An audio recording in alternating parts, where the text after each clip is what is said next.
Hey everybody, Riot Mort here, and it's time for the patch 16.2 rundown. Yes, the 5 weeks of winter is over, and we are on to the next patch. And as always, I'm going to be joined by Tim, our head of live. Tim, how you doing?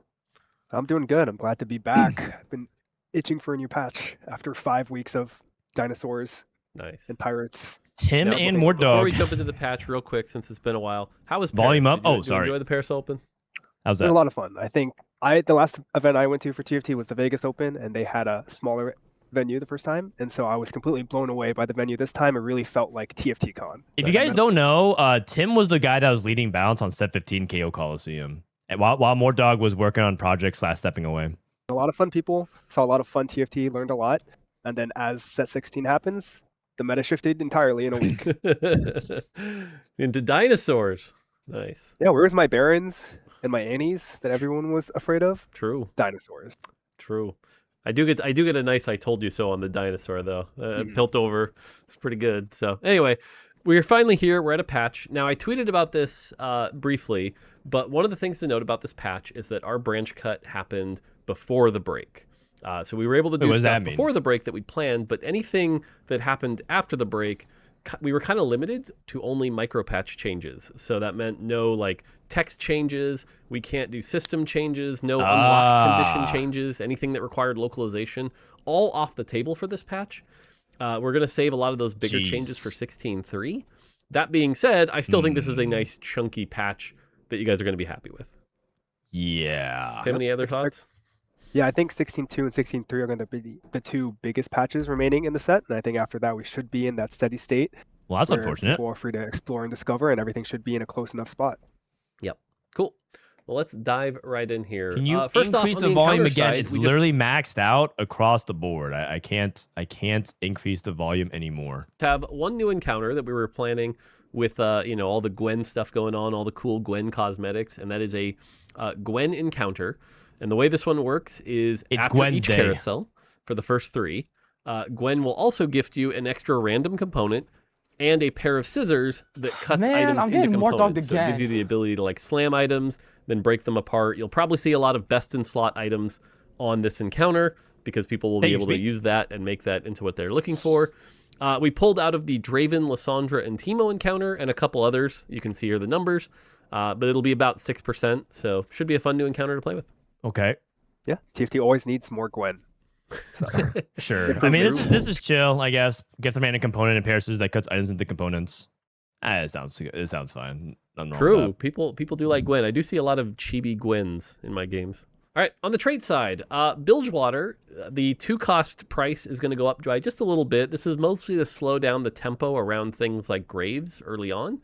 Over time, people who really started to optimize Bilgewater really understood the power of Graves in particular. We're just slowing this down a little bit. The other big thing I think we saw change was once the Lucky Doubloon got nerfed, everyone realized quite how good Captain's Brew is. And it turns out being able to 20% chill the entire enemy team for 3 seconds, pretty good, especially in the late gross. Game. So Captain's Brew is going to get its debuff duration nerfed, as well as its AD and AP. I still think this item is going to be very, very good. Again, with the rate TF Cass, who's the normal user of this, it'll still be really solid. And then Dead Man's Dagger. We didn't want to go too hard on Bilgewater right now, and so this is the one item we think was a little strong. But otherwise, yeah, anything to add on Bilgewater here? Yeah, I think you've probably talked about it a lot, but this set has a lot of deep things, and we saw Piltover get innovated and refined over the holiday break. Bilgewater itself changes every 2 weeks on the optimal path. So there's a lot here, so we don't want to fidget too much because there's a lot of things for people to explore. And I think on Dead Man's Dagger, I think the other tank items are really good, but Dead Man's Dagger specifically, Passage is probably too good too. Suppressing MF a little bit too much, and MF is still one of those 4 costs that we really want to shine outside of the traits. So pulling some power from the trait, putting it into MF, so you can actually have one more 4-cost 80 unit to play around with. Yeah, I actually like the changes. Basically, Bilgewater snowballs a little too hard if you have Graves, and they hit some of the other stuff that helps it even more. Like Captain's Brew, Odd Twisted Fate is insane. Dead Man's Dagger is really powerful, especially if you get it on the Graves. The stats on it are crazy. Not stats like the stats on the items, but the stats in terms of the performance of being able to get that is very, very high. And I like that they're not trying to kill Bilgewater because I think it is really cool and it is very hard and skill expressive. I think a lot of people who I still have people. This is week 3.5 of the patch. We're almost on a month-long patch. I still have people in my chat every day tell me that that Bilgewater sucks. There's literally people in my chat, and they're not rage baiting. They legitimately believe Bilgewater is bad. So it's a huge skill expressive trait, because there's a lot of different like decisions that you can make, and I'm actually blown away that there's still people who think Bilgewater is bad. Nice. Okay. I'll power through the rest on this page here. Ionia, no, there's a lot of different paths here. What I'll say is that we kind of look at the XP one as sort of like the baseline. It's a pretty solid one, and we want to get all of them to be about that level. And to that end, what we needed to do was Prosperous, the one that everyone loves, the gold one that seems a little strong. We don't mind that being the fun like Econ one, but it also can't have all that power on top of it, so the 3 and 5 gets nerfed there. Transcendence, this is the reroll one. Generally, we didn't like how exciting it is to finally 3-star something. You're like, I 3-star and like, ooh, I gained 10 AD and AP. Who cares? So basically, this is meant to be a slight nerf to the baseline, but when you 3-star something in here, because this is supposed to be a clear sign to play like Yasuo, maybe even Ahri, it's a bigger bump. And so this should actually be a buff to when you 3-star. And then the other one that was pretty low was the Spirits one. This is basically the casting one. We made the baseline a little better to like we didn't want to nerf this. Well, you see the red mark here, but 3-4-5 looks a lot better than 4-4-5. And so the baseline HP is meant to be sort of a buff, so that all levels are actually kind of being buffed here. And the 7-piece should be a lot more exciting. The only other one not talked about here is the Blade Master one.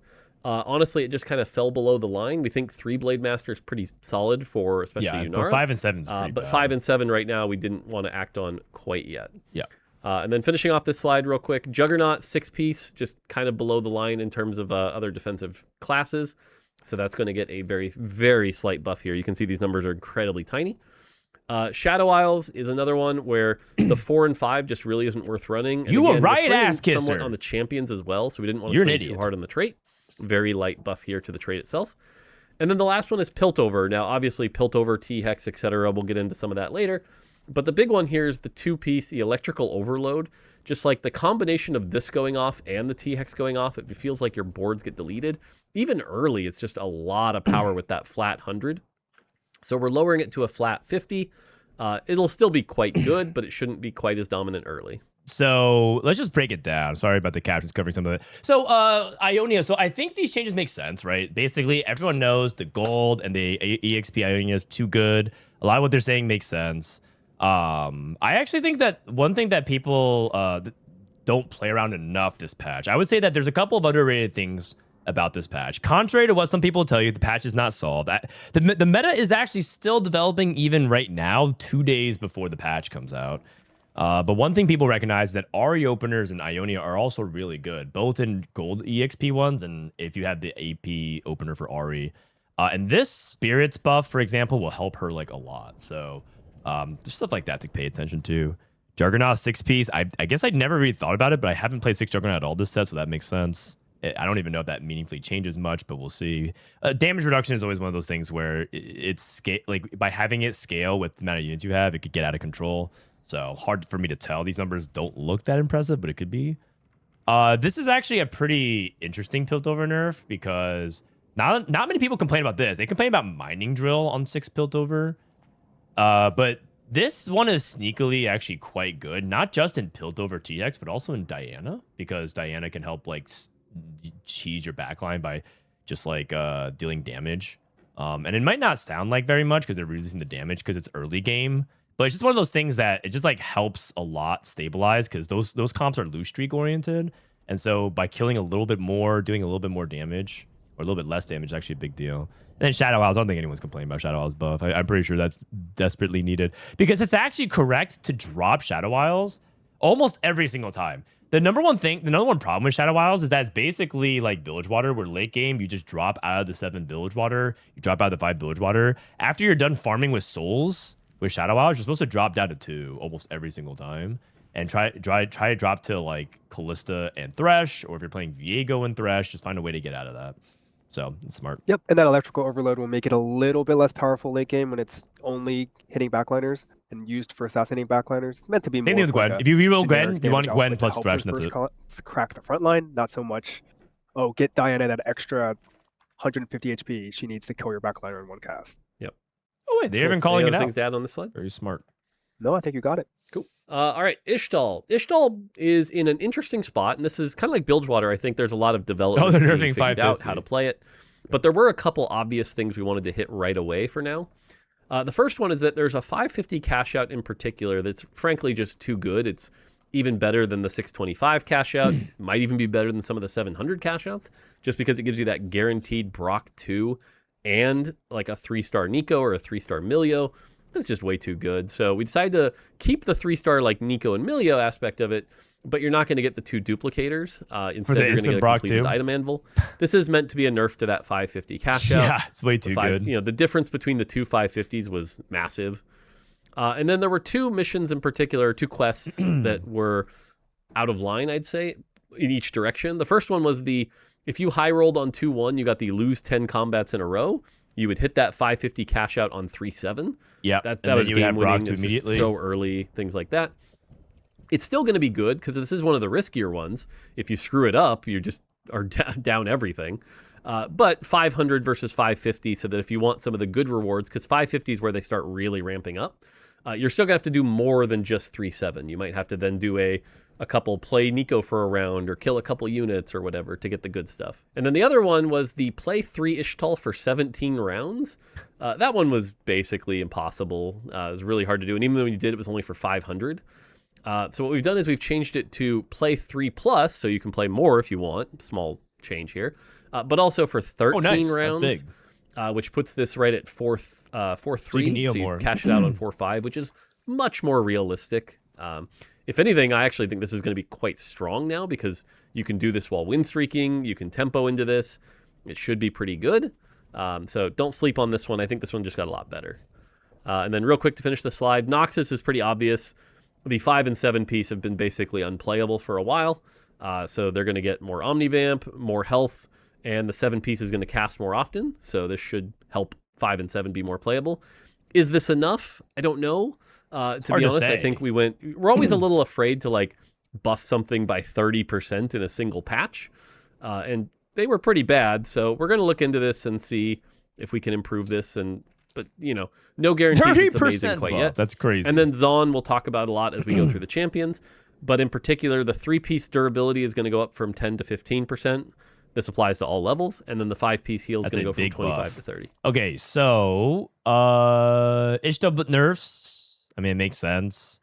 This quest is the reason why it's a big deal is because now you can play 5 Ishtal to heal a little bit, so that's solid. And also 4 rounds is a pretty big difference. You get what, 500 for that? Actually, I forgot what he said. I think it's 500. That's a lot. That might be one of the best that you can get up to 1 now.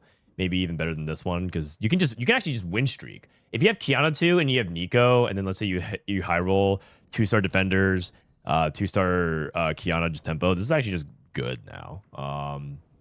Instead of just waiting for 17 rounds, because 17 rounds is all the way into stage 5, but if you get it at the beginning of stage 4, that might change it. I mean, these numbers look really impressive, and there's also some other augments that are waiting in the wings that could be really good. There's this augment that says it's called Bringer of Ruin. It says you get Noxus units, but every takedown that Otacon gets, or is it takedown or is it kill? But he gets scaling stats.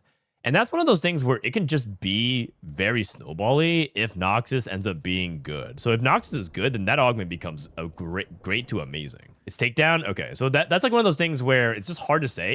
If Noxus is fine, like a 4.4 to 4.6 range, that augment ends up being great because then you snowball it. And that's kind of the same thing with like Demacia, right? Demacia is like fine and solid, but then if you have like a great Demacia snowballing thing, then it can kind of take over the game. Not necessarily at the very top level, but for a lot of ranks. Very top level, like Demacia Forever is kind of mid. Zon, because you want to take out the Demacia late game. Zon, this is needed. Zon sucks, so Zon buffs. Good stuff. Yep, a couple points on here. Noxus Otacon is supposed to be your big beefy drain tank. We hit the mana like decently hard. We could maybe have gone harder, but the goal here is that he takes damage, he casts, he drains up, casts again. Right now he's only getting about one cast off a fight, which means you don't even see him. He doesn't do anything cool. There's going to be this, and there's going to be a few unit buffs. And Okay. Zon, if you ever played 7 Zon, you look at your front line, you're like, what is going on outside of these 2 juggernauts? It's supposed to be beefy, give you that time to stall, to build up Jinx, to build up Ziggs. So this durability buff is really going to help them out. All right. By the way, I don't even know if these Zon buffs are going to matter that much, but we'll see. They are like pretty significant buffs, but I think they have much deeper problems depending on what happens to the units. We'll see. Side. Interestingly enough, there are no 1-cost champion changes. I think they're actually in a pretty decent state. Nothing seemed super urgent. 1 to cost, beat up no right changes. So let's move to 2 costs. Now, Bard obviously lost streak value of Bard, though we've seen this start to fall out of favor near the end here. But we want Bard to actually be powerful and like worth investing in, not just something you put in at 1 star, get a ton of value out of, and then get rid of. I like that So aspect specifically of it, on stage 3 and 4, we're going to reduce the number of rerolls you get by 1. I don't think this will completely eliminate the strategy, and I'm okay with that. But we do want Bard to be something that you're actually considering investing in. And so again, he's going to get some spell damage buff as well to actually help him be a killer. If you get him with like 6 3-star units, you know, the Bard Scion comp, for example, in low elo, this is going to be a buff to that. Yeah, So yeah, it will be. Hopefully that helps Bard be good. Maybe. Graves, like we talked about, Graves has secretly been the thing that really allows Bilgewater to snowball pretty hard. Didn't want to over nerf or anything like that, but he is going to lose 50 health and 5 base AD. That's a lot. Remember, base AD no longer affects the spell, so the spell's still going to hit just as hard, but those auto attacks are going to get nerfed a bit. Teemo 3 feels like the weak link of Yordle reroll. It just really isn't that great. So giving you more reason to invest in Teemo. So Teemo 3 is going to get a 10% buff to the spell and a little bit more to the dot damage.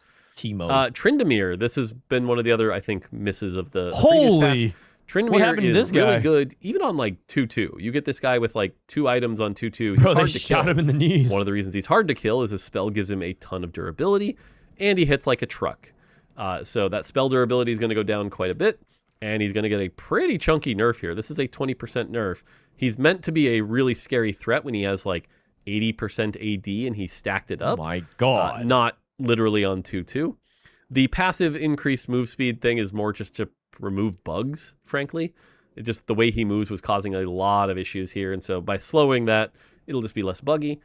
And then finally, Twisted might be a Fate. buff. Twisted Fate is in a weird spot where he's actually quite good in the late game. Like a TF2 with, again, Captain's Brew, Morello, whatever, can hit the whole board. He's hitting 8 units with his spell.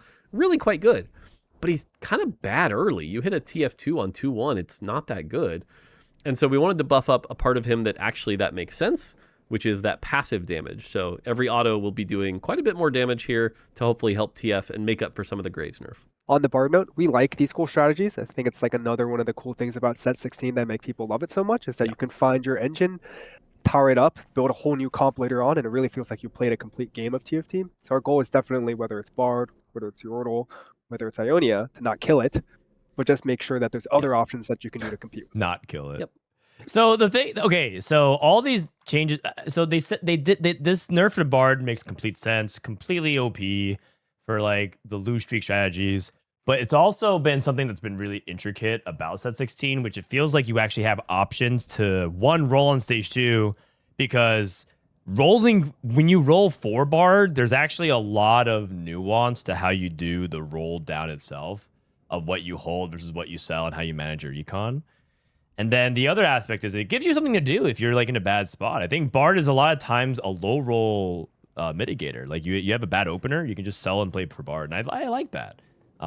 It's actually the most you've ever like wanted to think about stage 2 rolling before carousel, and I kind of wish they bring this back in some capacity in future sets, because ever since Charms, the reason why I thought Charms was interesting is Charms actually encouraged you to do stuff on stage 2 that wasn't just, well, I buy this from the shop and don't roll and I AFK, right? And I think that Bard actually encouraged that, so I appreciate that. That being said, this Tryndamere guy, what happened, man? They took him out back.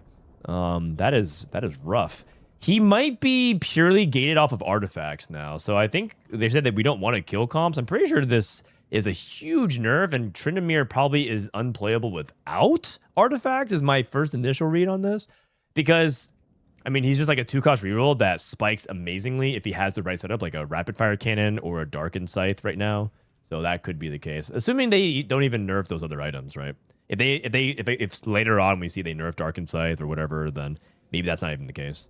And then everything else kind of makes sense on paper. The number adjustments is hard to see. There's a lot of changes this patch, so it's hard to say like what's going to actually be good. But you can definitely make some comments about stuff like this. This Tryndamere, that's a huge deal, man. Because you have to remember that Tryndamere's a snowball champion. So the less that he has this stuff, the less likely he's able to kill. The less likely he's able to get the permanent stacks. The less likely you're able to streak on stage 3, and it all just doesn't snowball anymore. So yeah, kind of a problem there. On the 3-cost side, Darius. Darius has been one of the big underperformers of the set. I don't think I've seen a Darius on a board in ages. So he's going to get a pretty chunky buff here. 10 off his mana, so he'll cast more often. That's and true. when he does cast, it's going to heal even more. So he'll hopefully be quite scary. Good stuff. Draven. Draven's weird. It's funny. Jinx was meant to be the like ramp up champion that once she ramps up does insane amounts of damage. Draven was a better Jinx than Jinx. Draven in early fights doesn't actually do that much, but once he gets his axes going, does a lot. Like, he is very scary at the end of the fight. We tried to shift that power a bit, so he'll actually be a little better at the start of the fight, but quite a bit worse at the end of the fight, if that makes any sense. Wow, just so he's not 290. quite so warped like Jinx is supposed to be. Woof. So buff to his base AD, nerf to the axes, should make him better. Kobuko and Yumi, there was a bug we found where it was the spell was healing twice. And so obviously if we fix the bug, he's half as good. That's not good. So they buff him twice. So okay. we're buffing the spell back up. So Makes sense. that it works about as intended. This is meant to be basically neutral. So this should not be a nerf or anything like that. Okay, Jinx. This is one of the big ones. Jinx had a lot of problems. Like, Green we sentence. had one of our better scripters look into Jinx and dig in, and it was rough. There were a lot of bugs. I'm sure you've experienced them where she just would stop attacking, or sometimes it wouldn't trigger all 3 of the attacks if the attack speed got high enough, or if a target died, it caused a lot of issues. Yeah. We've rescripted it completely. This will make her a lot more consistent. Now, there are some interesting things about her as we sim this a bit, where it's like she still requires, enough time to shoot her 3 attacks. So attack speed, weirdly enough, is like not quite as valuable once she gets going, but she still does a lot of damage. And then Tim and I simmed this, and we found this to be a pretty good number here. She's going to do a lot more damage. The way it works is like for the first 10 to 15 seconds of combat before she does damage, she'll be half as good as a Draven, maybe less. But man, once she procs, she will hit like a truck. And if she lives 25 seconds, she's probably going to look OP. So what I fully expect is there's going to be a bunch of times where people are going to show their like fights that went into overtime where Jinx did 20,000 damage with a Jinx 2, and people go, oh my god, she's OP. That's kind of what she does, but she'll be a playable unit. The trick to beating her is kill her quick. And then lastly, Combat is 29.5 seconds, guys. A little bit less than 30. So 20. You're basically saying like if it goes to overtime, Jinx will win. LeBlanc. LeBlanc is another one of these champions. And so yes, this is Noxus, Draven, Noxus, Darius, and LeBlanc buffs. But And LeBlanc is Otacon another one buffs. that like really just wasn't doing anything. If you've ever tried investing into her and you want your LP back, you can email me. No, I'm just kidding. But Email this Mortdog is a pretty chunky buff to help get her to be as powerful as someone like Ari. So it's kind of the benchmark here. Yeah, if you're going to put in the hoop of unlocking a champion, they should probably not be worse than a generic champion. Yep. And I think this slide is a pretty good place to bring up one of the really good points about set 16 that made a lot of things feel more powerful, is that our combat pacing is actually quite good outside of certain boards like T-Hex or Diana. But stage 4 and 5 fights often go 20 to 28 seconds, which is where we see these ramping champions like Draven shine when they start only throwing axes, and where champions like Jinx should shine if you build a good front line. And her failing in these environments is really like kind of like a big red flag for us of like, why is Jinx not doing better than Draven here? So that's a good meta point. That is true, because that's the reason why Diana can succeed. Diana can succeed because she has time to ramp up, and the fight pacing isn't so fast that she gets bursted down. That's why Rage Blade is also partially such a strong item if combat pacing matches the way Riot expects it to, because you're able to ramp up with things like Yunara, like Diana, like Draven, for example. So it all makes sense. I mean, these all sound right on paper in terms of like the units that need to be changed. Darius sucks. You don't even reroll Darius in the Draven line, even though Darius has synergy for Draven. So that makes sense. Draven, hard to know. It's actually funny because Draven was like a big problem at the beginning of the patch. there's like a trend thing that we were looking at.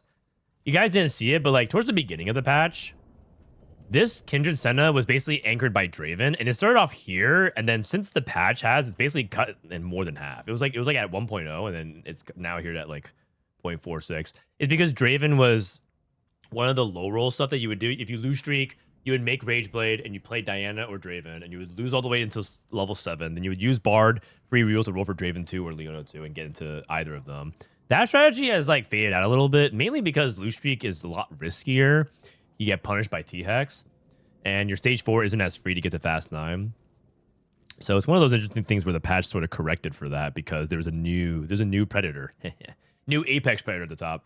I didn't even realize Kabuka. Does anybody even know Kabuka was buffed? I guess I didn't even know that. So that's news to me. Jinx.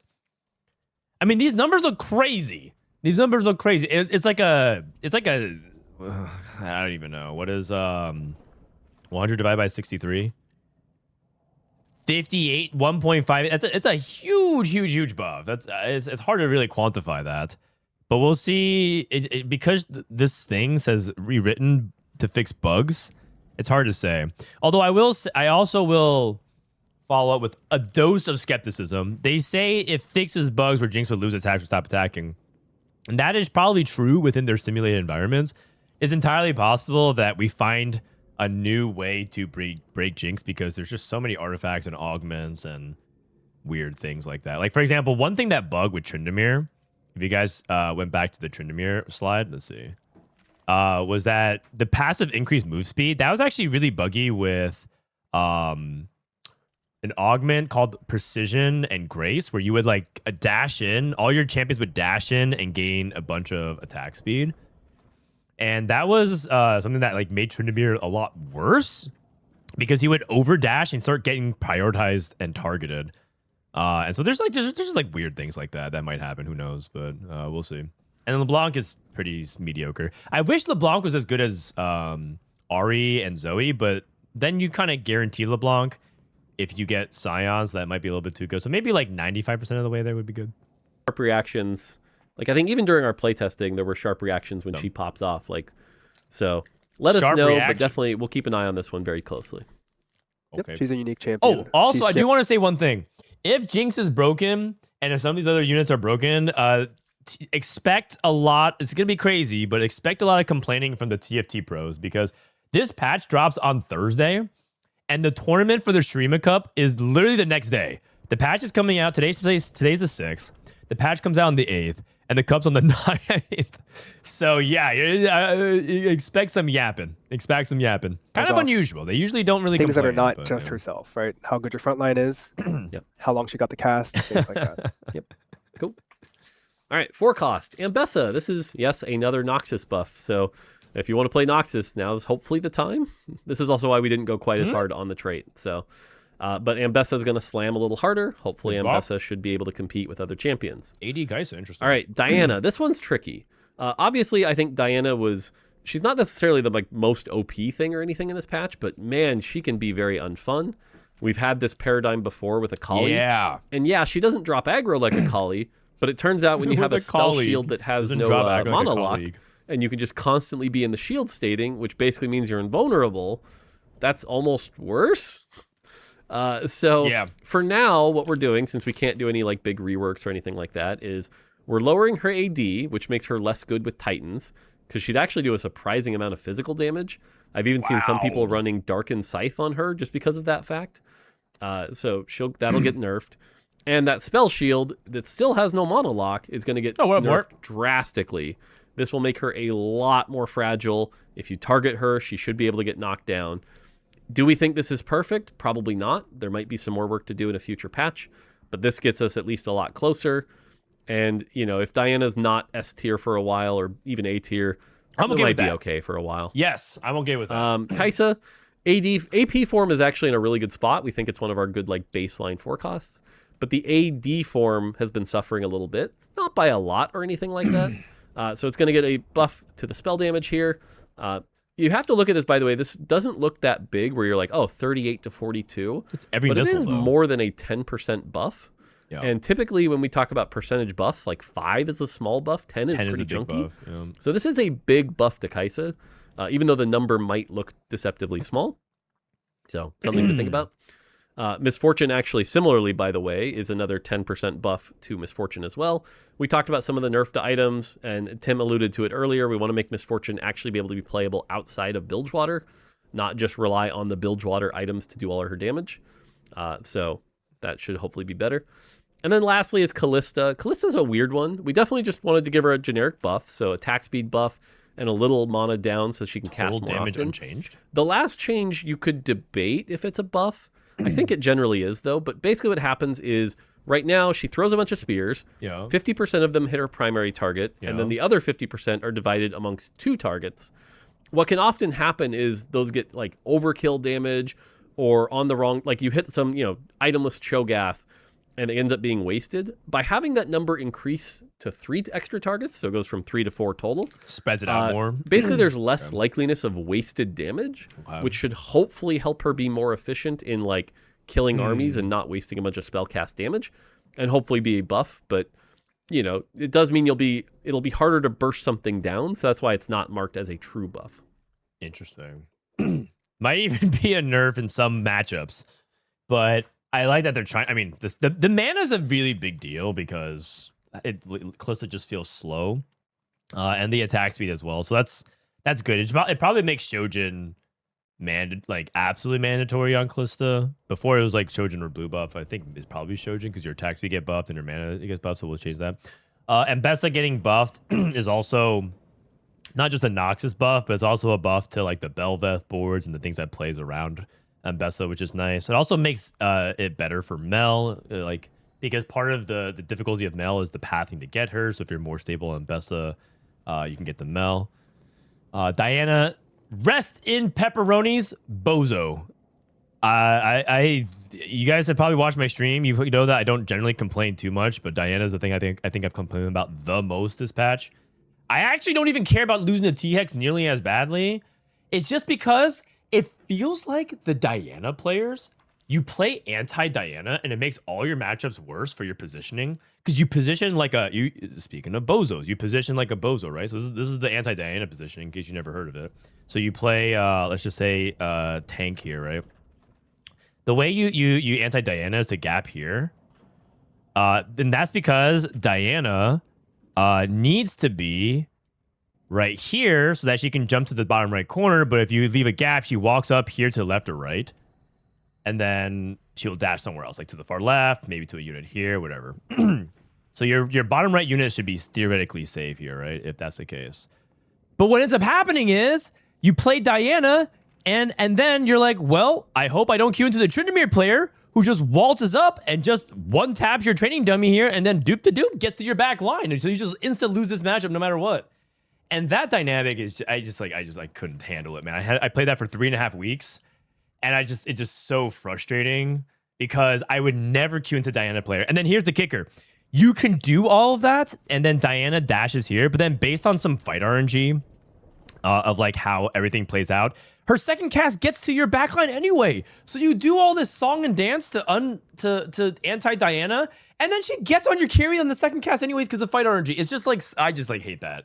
That was just so frustrating because I feel like the counterplay to it doesn't even work a good percentage of the time, and you're just punished every single else. And then if you just like choose to AFK, do your roll down, do your focus on other stuff, they catch you the standard way as well, and whatever. So yep, Diana not coming back for the rest of the set, I'm okay with. AD Kai'Sa is actually underrated. I think that she is definitely worse than AP Kai'Sa, but this is a pretty big buff, so she might actually even be better. Part of the reason why the stats look so bad on AD Kai'Sa, if you look at the stats, is because a lot of times you're trying to play items onto Baron Nashor. Because if you look at items on Kai'Sa, it looks like Infinity Edge and all that stuff is like terrible on her. But that's because a lot of times these are the setups that you use to get to Baron, and you're building items on Kai'Sa to get to Baron and you didn't get there. So it has some of that baked into it. Where it looks kind of bad because you're not actually getting to your end game cap, so you just die. It basically means that you bot forward without getting to like the Baron. or your situation was like kind of scuffed. So it's actually pretty underrated already. So this actually might make ADKs really, really good. All right, next 4-cost slide. Where if you've Sorry ever if I'm tried yapping too But then much. they roll on 7 to skip 8 and go 9, which is a longer term problem we're going to be looking at. What about Vayne Kaisa? Oh yeah, that also made this is also buffed to Vayne. You're right. That's a good point. And then on the second page, Seraphine. This is another one where All if the you've ever voice tried acts to come play from Shifter. Seraphine carry. I'm sorry. It's she can do some okay damage, but primary carry not so much. She is meant to be You a skipped 4-cost. MF. Oh, that's good. MF is actually not very.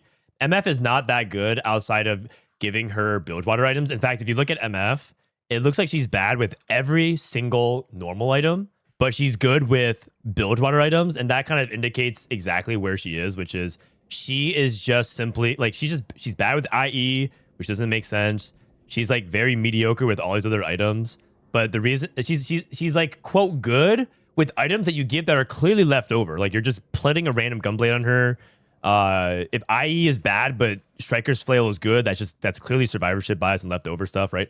She's good with like a random Nashers, but IE is bad. That doesn't make sense. So like a lot of it is there's a lot to suggest that MF is actually not good standalone, but she's good when you like have an excess flowing of items, which is true of like everything else. So the only conclusion is buff MF. I actually agree with that. One where if you've ever tried to play Seraphine carry, I'm sorry.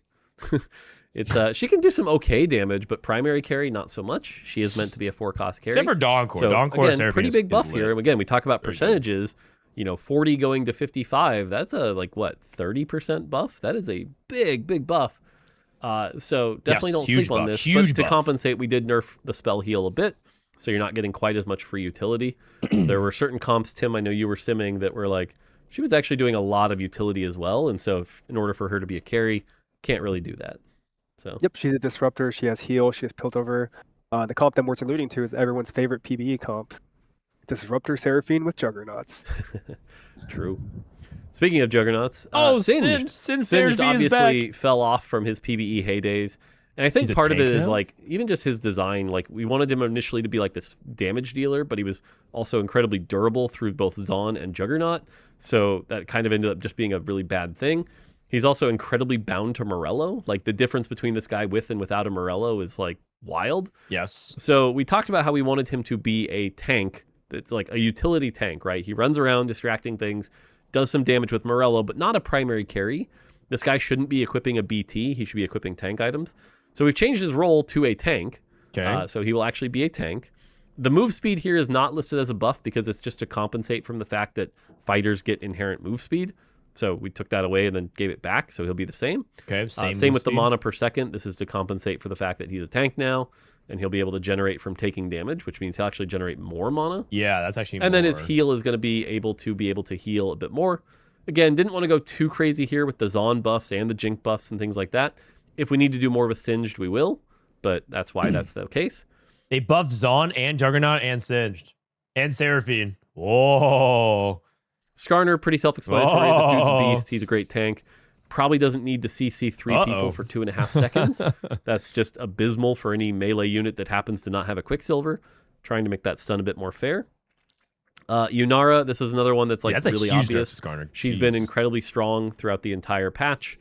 Probably the dominant 4-cost carry. There's an item nerf that will affect her as well, which we'll talk about, but she gets a nerf Kraken. here. It better be Nothing Kraken. too crazy here, but the bigger one is actually the reduction per enemy. So at least like she'll be able to still kill the first target she hits better, but she won't also snipe your backline while she's doing it. Yeah, that one which was should crazy too. Get her down to, again, closer to like AP Kaisa levels is the goal. Okay. And then the last one is Veigar. You'll notice we're nerfing Veigar, which I'm sure if you're like any normal player, you're like, why? What? Veigar's not even that good. Why are we nerfing Veigar? Veigar had a bug, which we'll talk about in the bug fixes, where his spell could miss if the target was moving even a little, which really was a lot of time. Like you would be shocked at the amount of damage you've missed. Tim, I know you have a story about a Veigar 3 game you lost. I thought that was intended. The enemy was walking. But when we fixed that bug, which I'm so glad we did, he's actually insane. And so we did have to slightly compensate nerf for this bug fix. So. Okay. Yep, another thing that's going to be coming up is the Yordle 5 cost is also getting buffed, and we want to make sure their power difference is where it should be. so that the 5-cost Ziggs has his place to shine in fights, and it's not just, oh, I'll just put items I'm on Vhagar Vhagar every 'cause game, why would guys. I ever itemize Ziggs? I'm Vhagar. Okay, so Seraphine primary carry is pretty embarrassing. Yeah, it's true. I mean, how many times have you? It was actually incorrect to upgrade Seraphine on your rolldowns a lot of times, even if you were playing her, because she just was not useful outside of just applying utility. So, that makes sense. You just can't really primary carry. Singe as a tank, I already heard what I said, which is maybe he's playable. The nice thing is that if Diana is dead, the downside of Diana being nerfed is that your options from loose streak are reduced, but Singe inherently is one of the loose streak options. So if Singe is something that you can actually play around, then all of a sudden now loose streak might be still fine, right? Because Diana was a loose streak option to try to guarantee best items and Leona. And I gotta tell you something, Singe is also pretty frustrating because he really messes with some targeting as well. You guys might have forgotten from PvE, but Singe does something kind of unfortunate, which is some people chase Singed. they lock onto him and they walk up, and all of a sudden your backline carry is in the front line. So if he's reliable, there might be some funny clips coming your way on Twitter. And then Skarner, this is a pretty big nerf. Part of what made Skarner so nuts was his stun time was so long, so you got punished for bad positioning very badly. 0.75 seconds is huge. It's a huge change to Skarner too. I'm excited to play Vhagar. I didn't realize that was. I thought that was like part of it. I thought he was just like. I thought him missing was like just part of the dynamic of it, but I guess it's a bug fix. So now Vhagar might be insane, and the Yunara nerfs make sense. No comment there. Yunara, by the way, we never I know a lot of people were talking about Yunara being bugged. As far as we can tell, she's not bugged, right? With IE though, that's like the thing. Yeah, we did a fair amount of investigation in this. It's not. I know there's reports of oh, she gets more crit chance than intended. Oh, we haven't seen that. Oh. People are pointing to her delta. So people are just lying. That can be explained by just her kit inherently wants to be skewed toward IE pretty well. So that doesn't give us any clear indicator. But so far as we can tell, we haven't seen Yunara have any drastic bugs with crit. Cool. Okay. Huh? All right, 5 Am I just getting tricked? Aurelion Sol. This champion, if you can put it together, let's say you hit it really early and you hit it at 3-5 and you have the perfect items and you get casting and you get stacking, you might get third. Oh my God. You might be Yunara.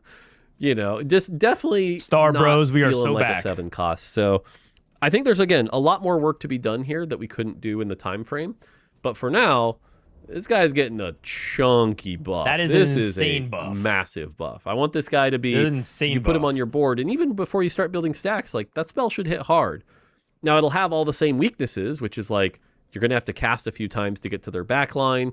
You're still gonna need casting items. I don't think this solves all of Aurelion Sol's problems, but we are swinging really hard here. This is 25-30% buff here, which is just insane. And so hopefully this guy is more playable. That's holy cow. Baron. Baron's actually getting a light slap on the wrist. Baron has fallen out of favor. And we do think Baron right now is kind of tied to certain economy augments, certain growth mindset. If everyone encounters Scuttle Puddle, things like that, which we'll probably have to address in 16.3. So we didn't want to have to go too hard now and then undo it if we do any changes that make this true. And there are some augments being removed that kind of nerf this as well. But he is still doing a lot of damage, and so does get a nerf to his spell. More at 1 star, light at 2 star.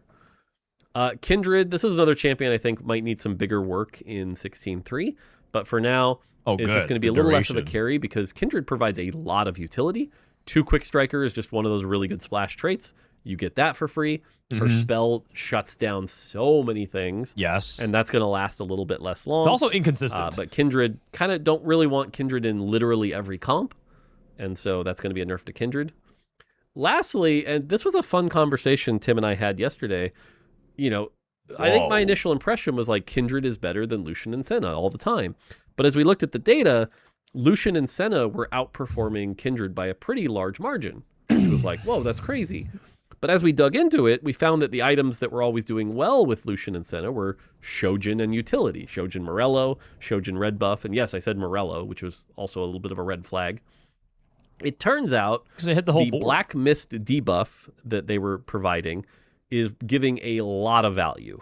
In a normal fight, if you actually watch, your backline's armor can get reduced by as much as like 20, 25 in some extreme cases. And that's even without the Lucian actually hitting it and proccing it. It's just sitting there draining a long time. That's more than Fiddlesticks on top of the aura they already provide on top. Like, it's a lot. So again, this is something we might have to do bigger in 16.3. But for now, we're at least going to lower the Black Mist duration a lot so that the odds you going minus 25 get closer to like minus 15 in a long fight or minus 12 in a long fight. And so this should sort of nerf a lot of the invisible power that she was providing just by being on your board.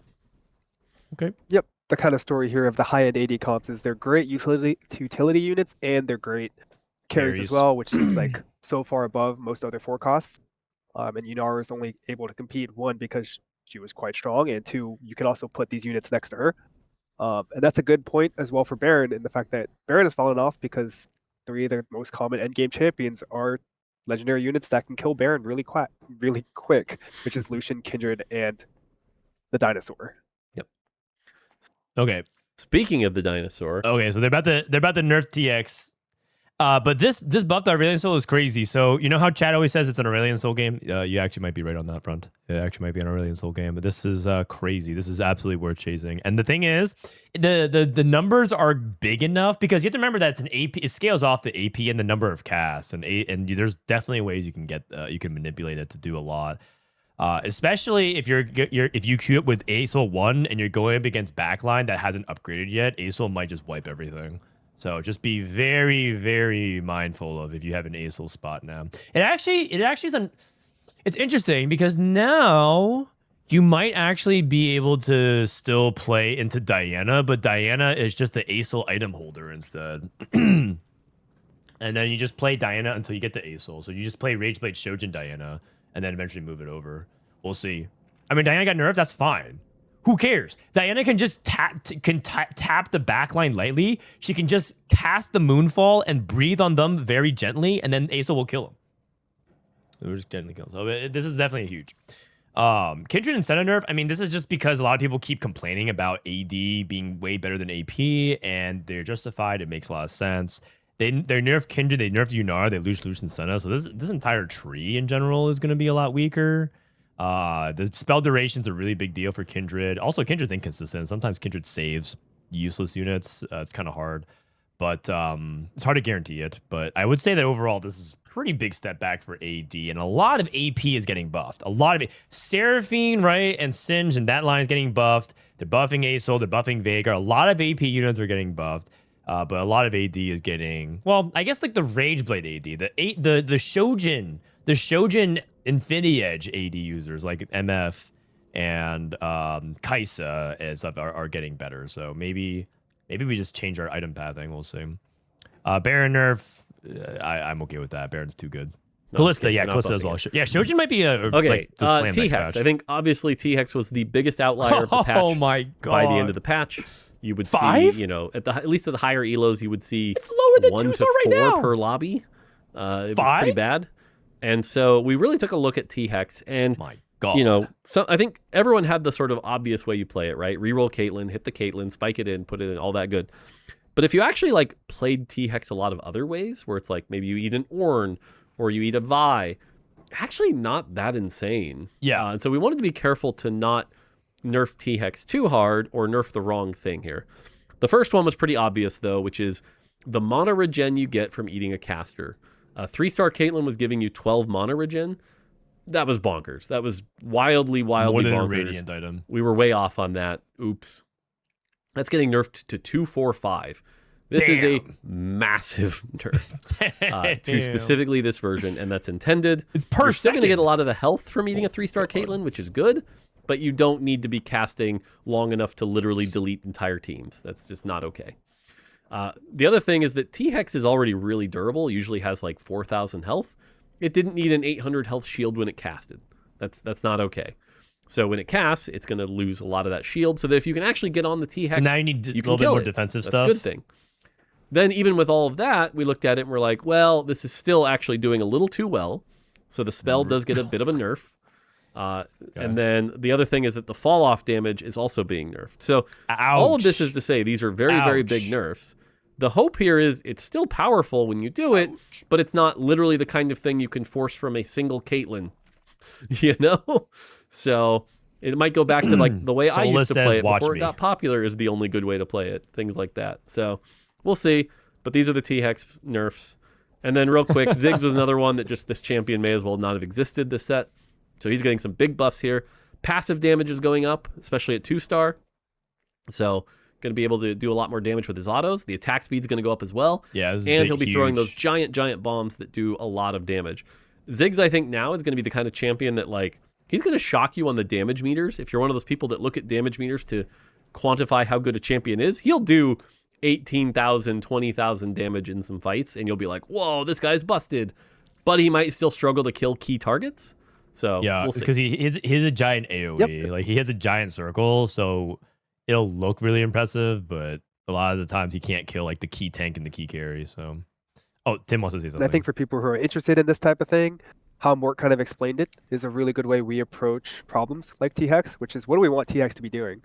Do we want him one-shotting your backline in one cast? Probably not. Do we want T-Hex, who's a 2-range melee unit, to be building 3 damage items and no healing? Probably not. So what do we do to get him in that spot where he's doing the things we want him to be doing, which is maybe a bruiser mix, maybe a flex what you eat, and things like that? It's like, well, let's give out how much innate damage and durability he gets just from eating a 3-star caster, which is the easiest one to get. And that's how we ended up with this solution. Yep. Okay. Well, in 07 to all the Dino forces out there. I mean, there was a period where I played, I think there was a stretch of games where I actually kept getting a Piltover opener. And some people thought legitimately I was one-tricking T-Hex at Challenger, which is not true. I did not do that. It just so happened that I played it 4 out of like 6 games just because I got the spot for it every single time. But yeah, so not me, but all you Dino Forces in chat in 07 to your LP. It's okay. There's probably going to be something else crazy this batch. I mean, the thing about it is that Dino was so good that multiple people could play it or pivot into it. I remember one time I played it. I saw a game where 2 people rolled for Caitlyn 3, and they both hit at like, 3, like at like very, very early on because they both had Prismatic Ticket or like something else. And then someone took Constructed Companion and then also got a Caitlyn 3 because they just found 1 Caitlyn, so they turned it to, and then there's 3 TX players with the Caitlyn 3. It was crazy. I couldn't believe that. And then all of a sudden you just have 3 TXs just destroying the lobby.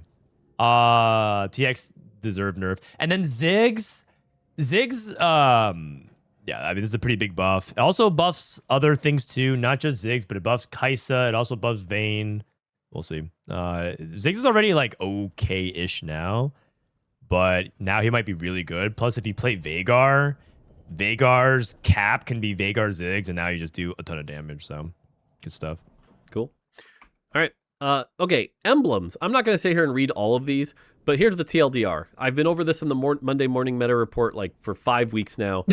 All of our emblem augments are not great. Terrible. If you've gone to a carousel that had 2 spats in a pan, usually the last 2 people are like, darn, I have to take a spat or a pan. Yep. And so that's not a great spot. We want spats and pans to be things that you're actually excited about. And so for now, what we're going to be doing is giving all of the emblems quite a bit more power innately so that they're actually like, you don't feel like you're down an item slot for equipping them, and you can get more power. Oh. And so all the origin emblems are getting a lot more stats here. You can pause the video and read these through if you want. I think the one we went light on here was Ishtal emblem.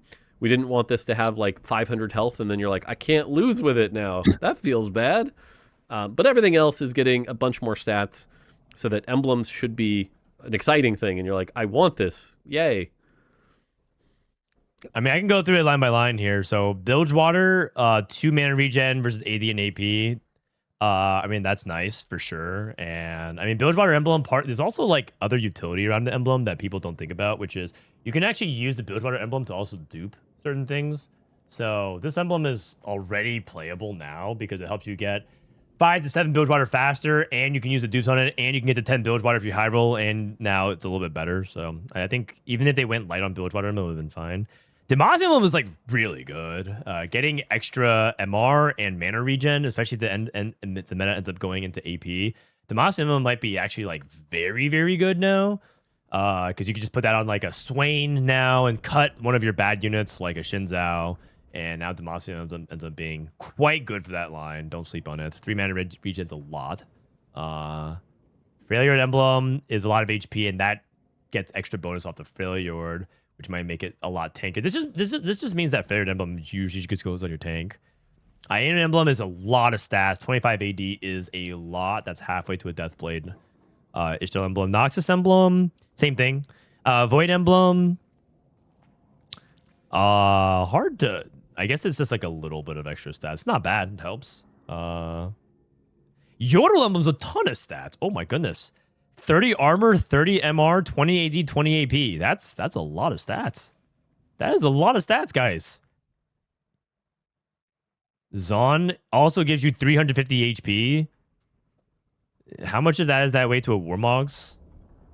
That's as much base HP you get for just like playing an item like the item bows that you get on things like Steadfast Heart. That's a lot of stats. These emblems might actually be worth clicking. And that also means that there's other augments that give you things that might be good, like Earths, Gambits, Legion of Threes. Other augments get better, so yay for the emblem lovers, which there's a lot of.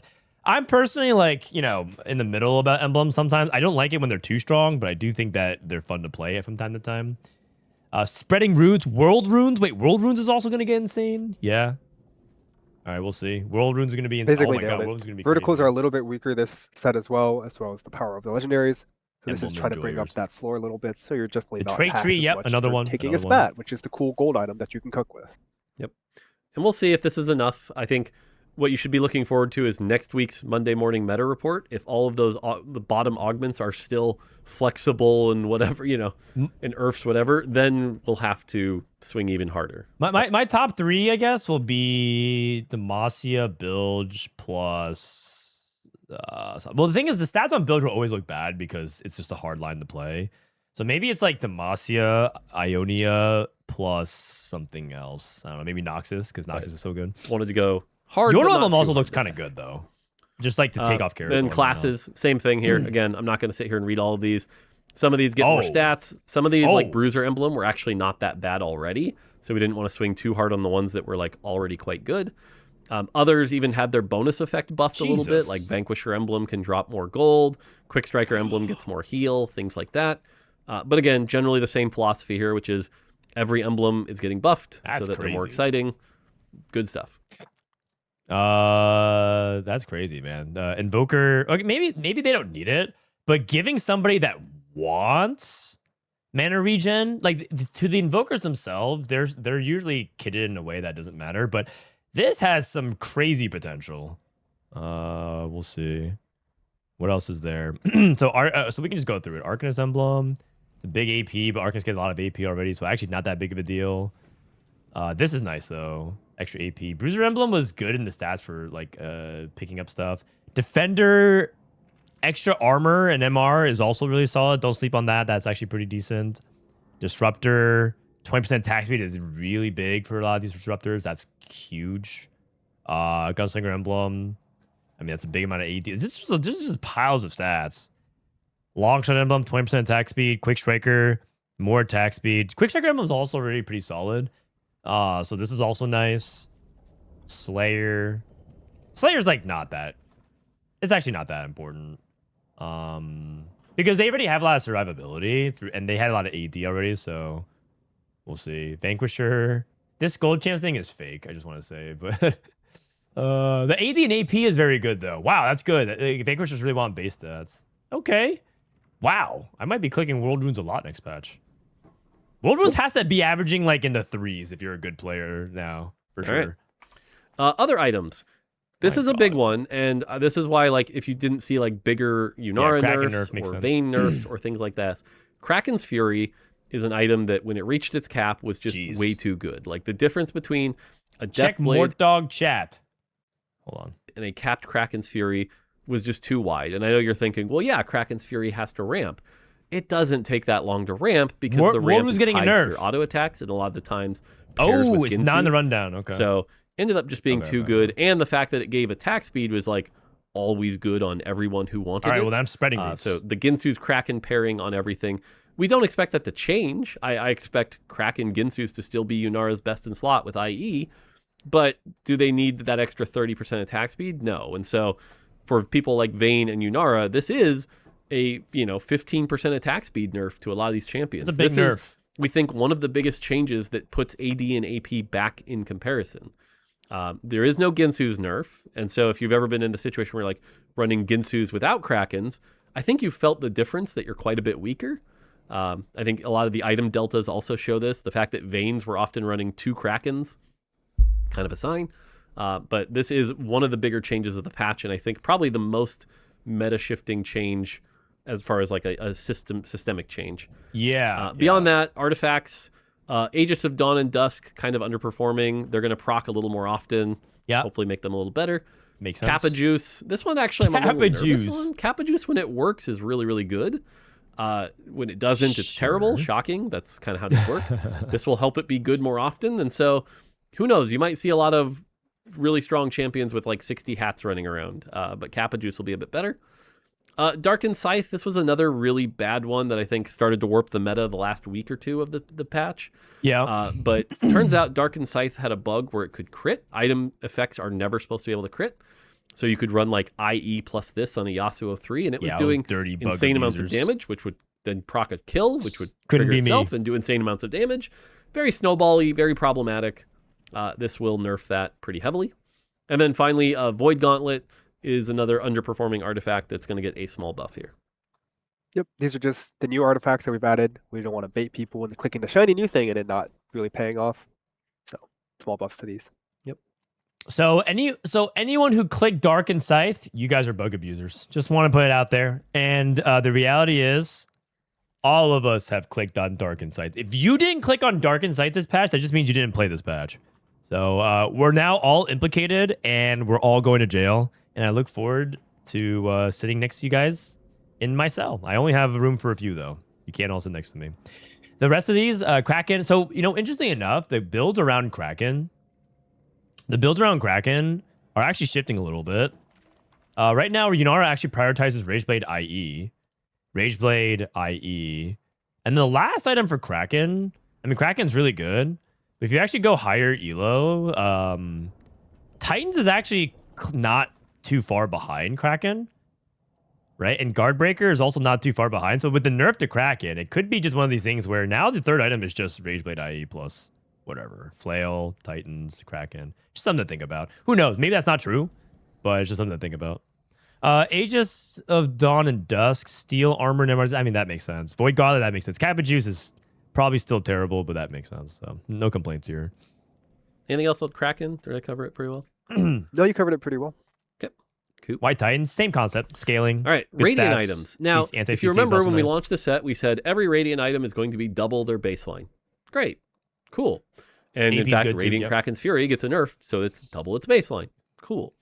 But what we also said was then we'd look at the stats and see, okay, does anything else need adjustment from here? This is our first pass at that.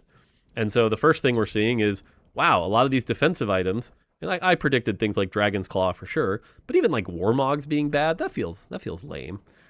Defensive items are not as good right now, so we're going to buff them slightly. Nothing wild here. We're not swinging for okay. the Oh, fences. no, this is the same thing. But Radiant defensive items are mostly all getting buffed because they're kind of the weak ones same right ratio, now. same ratio. So. Yep. Just bringing them up just a tad where there's no like clear baits and, oh, I didn't read the stats and know that this was the bad Radiant item. We don't want that happening. Click the one that looks cool and fun and you'll do fine. Yeah, there's definitely an element of this where it's like these Radiant items are underperforming, but part of it is that Radiant tank items in general tend to perform worse than Radiant carry items because just the way fights scale. Your tank can only protect one unit, but carry usually affects a lot more than one unit, especially if they hit multiple units. So they're naturally going to be a little bit behind, but yeah, this all makes sense, I guess. I don't know the numbers are correct, but Bad it makes Radiant sense. item. We don't want that happening. Click the one that looks cool and fun and you'll do fine. Yep. All right, augments. Not a lot of augment changes this patch. Again, part of this being the micro patch limitations. But we did want to make some big swings. Some of this was also stuff we'd done before the break. So you'll see some of that in there as well. But overall, here's what we're going through. So Axiomata, this one has to be disabled for now. We had done the localization work that we want to do to make this augment better, but not the actual implementation. So that'll come hopefully next patch. So for now, it's disabled. Right now, it's a bad choice anyway. So until we get it better, Yeah, let's just get it out of the Axiomat way. is We did, however, for the the silver ones, the actual ones that give you the hex, we made the backline ones always in a corner. That's crazy. Nobody liked getting them in the second or That's third so spot. good It just now. wasn't fun. They'll always pick a corner. It'll still be random, but like wow, you'll actually get a corner, I'm which is axing every good. game. Oh my Vandal god. Bounty, these augments have an insane win rate, even at high elo, which is shocking considering like the trade itself isn't even really that good. And we did buff it a little bit. So I don't think we can leave the augments having that high of a win rate while also buffing the champions. So these are getting a slight gold nerf. Birthday Reunion has been one that's jumped in and out of that field of OP for a while now. Delaying how long you get the Thieves Gloves will help keep it in line a little bit. It's a big nerf. Bronze for Life 2. This is one where the durability, especially when it gets up there to like 16, 18%, Way too even high. at like 10% is like pretty insane. And durability is always one of those stats that you want a bunch of. So we're instead going to go with Armor and MR, just a healthier version. The other thing is like the math around durability is just a little weird when it stacks up. Whereas Armor and MR is a lot healthier. We can give that to you flatly. I That's still good. don't really understand All durability right, math. growth mindset. It's honest. gone. Thank you. Yay. This is one like Baron. You know, we talk about like this augment has done some bad Okay, things. clap. It's also how Robin beat me at Paris Open. So yeah, this is why just it's me gone. taking it Yeah, out for on sure. Robin. Yeah, So Hey, beat the more most dog fun with games an have augment, he been removes it. Breaking the game is fun. it's true. 10 on 4-2. But real talk, one of the main reasons we're actually disabling this is it creates a really bad optimization where what you're supposed to do is if Not you think spend there's your a gold. prismatic augment or even a chance of a prismatic augment, you're supposed to save up as much gold as possible until 4-2 so that you can hit that like 90 gold, proc this, and then spend a bunch at high value. That's not healthy. We actually do still want there to be a like plus XP augment. Just we need to do one that doesn't have a really lame optimization like this. So until we do that, this one's going to go away. Hexgate Travel's another one that I talked about on the Monday morning meta report. This thing's insane. And as long as T-Hex values 3-star units over 2-star units, this will always be insane in my opinion. Yeah. It allows you to hit those without having to pay any cost towards leveling up. Too good. And I think that's just not going to be okay. So we're just going to remove that. Soul Awakening 07. has been another one that's like, even with a high pace of combat right now, this augment's still overperforming. So as we slow things down, it's going to get even better. So preemptively nerfing it. Smart. And then Trials of Twilight, this one, hopefully you should be taking this when you have at least one Xin Zhao already. Although I know a lot of people are taking it to try to finish their lore finder. But having another copy to hopefully get you to that 2-star Xin That's Zhao, crazy. to have a nicer early game, preserve some health, then hit the 3-star better, should hopefully buff it up a little bit. There's probably more work to be done here. We didn't want to go too crazy for now, but hopefully that helps. And that's the augment changes. Okay. Thumbs up for me you across got the all of it. board. All right. I mean, this sort of like makes it imply that they couldn't really do a big. I think this is because they couldn't do a lot of big text changes, like localization stuff. So if they didn't lock it in preemptively, they can't change it much. Because you remember that they couldn't change the text after the holiday patch. So there's still some augments that probably need work, but they could either tweak numbers or whatnot. But plus the relativity of augments always changes when you greatly swing on these units and traits. So, for example, all the emblem artifacts, or sorry, emblem augments, might now all average really good because they buffed all the emblems. So That's the augment changes. Yep, I think you nailed all of it. All right.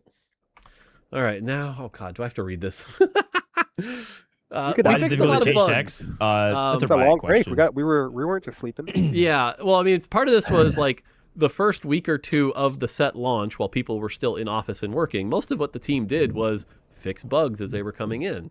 So we did a bunch of that. And then in addition, now we came back and also fixed a couple, so. All right, I'm going to go fast. And Tim, stop me if there's any that you really want to talk about, okay? Cool. All right. Jinx's script. We already talked about this. She got rewritten.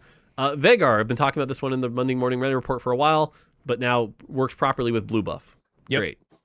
Flexible is now using the correct augment icon. Great. Cool. Then Behemoth. Warlord's Honor stat counter visual effects are now properly removed when a champion is benched. Cool. Okay.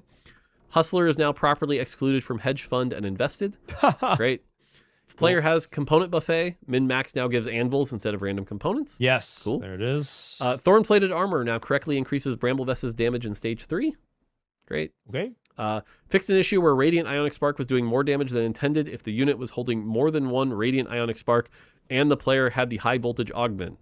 Oh, Yep, I didn't even realize that can was a play the thing. game now. Yeah, all the games where you saw 2 Radiant Ionic Sparks are now fixed. If a player surrenders with the aura farming champion still locked, it now removes itself from the board and returns to the champion pool. Great. What? Vagar, Misfortune, and Aurelian Okay. Soul spell no longer miss if enemies move more than one Wait, hex. so you're telling me that if my game is cooked with aura farming, I can just surrender and screw over the rest of the game? Wow, that is a way you can go out. You're like, well, if I can't get to my aura farming, then no one will. Just -3 kindreds or -3 Sennas from the pool. away from the That's epicenter funny. before the spell lands. This, I think, is a big one. We talked about it with Vagar, but Misfortune and Aurelian Soul could also have it happen. Aurelian Soul was mostly in the Meteor phase, the 700 phase. But either way, these are slight buffs to these champions. Oh, wow. And because the spells will stop. wait, that's a missing, which is huge good. buff. Silas's spell logic improved to more likely use Garen's spell when one unit is alive. Great. Fiddlestick's walking logic improved to better hit more enemies on average. This That's is a a big big deal. change, I too. think this one matters. There are times where Fiddlesticks will ult, Yeah. and you're just like, what are you doing, bro?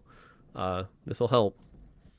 Ishtal quest timing properly checks at the end of the combat phase. Oh. We still have more work to do on this. I know the inconsistencies around Ishtal are definitely a little frustrating. Yeah. So we'll get to Yeah. that when we can. Free rerolls from Trade Sector and Commerce Core now stack. Great. Cool. Lucky Gloves Plus properly grants its extra sparring gloves in Talker's Trials. Thank God. Awesome. Deal 7,500 damage Ishtal quests now properly completes on away boards. There were times where if you died on an away board, it wasn't counting anymore. I It was think that's very what happened to weird. me. So one that time. one's fixed. Wood Axiom no longer occasionally loses its bonus health at combat start. Weird. Great. Okay. Physical damage from Fizz's empowered attacks can now properly critical strike.